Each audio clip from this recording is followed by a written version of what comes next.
Okay, grab a drink. Mine is my one can of caffeinated beverage, a 0 sugar Mountain Dew.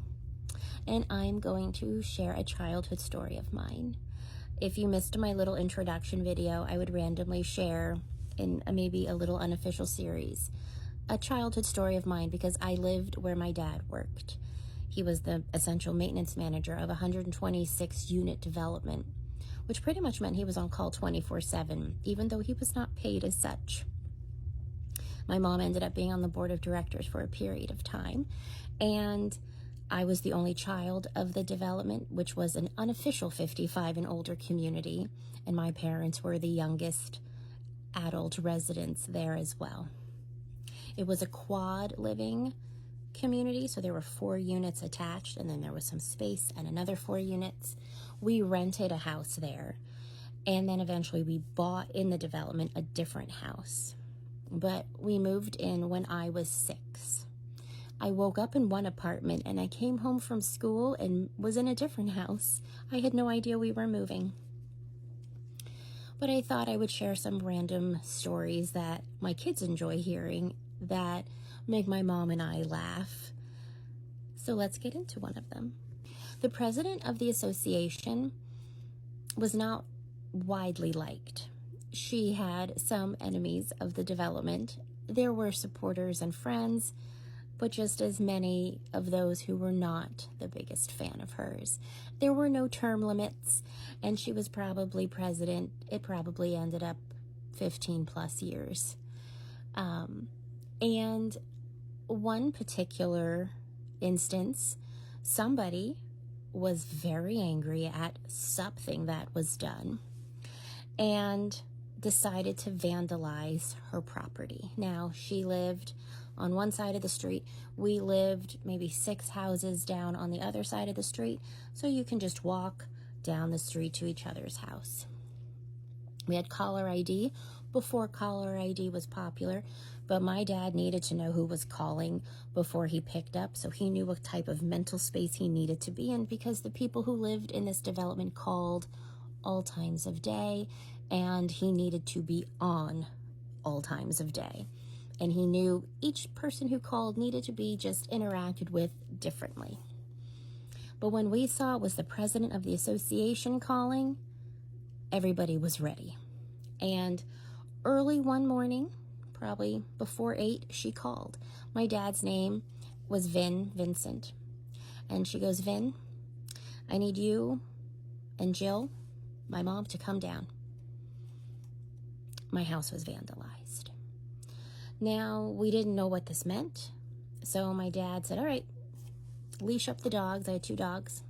Let's walk down and see what happened. And as we're walking down, we're looking at her car and her grass, her lawn, her property, and we're like, what is that? And the dogs are sniffing and pulling down the street, and as we get closer, we realize on her property, smashed on her car, smashed in the screen door of her front entryway patio towards her front door, all in the trees, the shrubs, were bagels and bialys smashed all over her property. And as one of my friends later dubbed it, it was like a drive-by bageling. This was how they chose to vandalize, with massive amounts of baked goods. So we look around, and this just became unofficially my dad's problem, which then meant it was also my mom's problem, which then by default also somehow became my problem. So we then begin the task of cleaning it up. My dad is the maintenance manager, the only person who works there, so of course this is going to be his responsibility, even though this is not a community problem, but it's the president of the association's problem, so he's on it.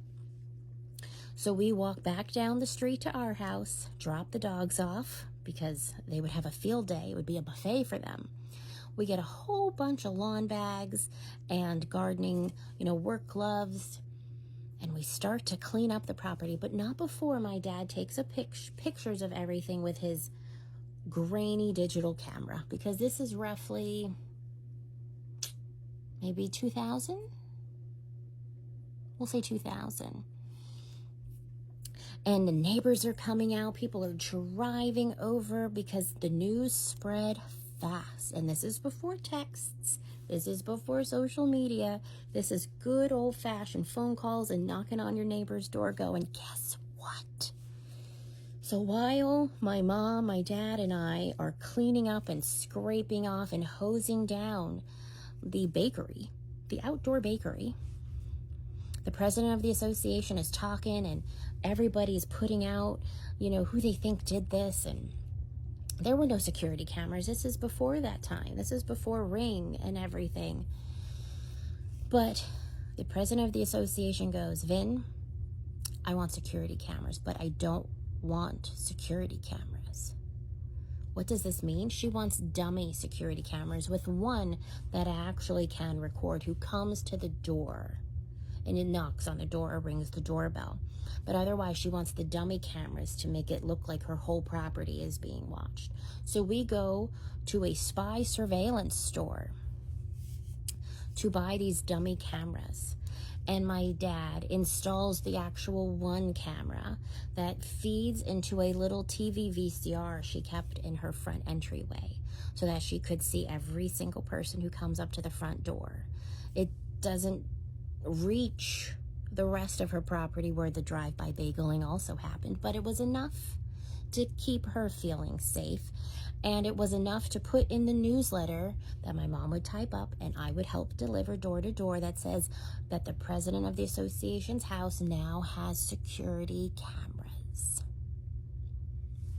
So yeah, one morning I cleaned up bagels and bialys off the President Association's car, lawn, screen door, property, sidewalk, trees, shrubbery, everything. And I got to hear the gossip of the town, the neighborhood.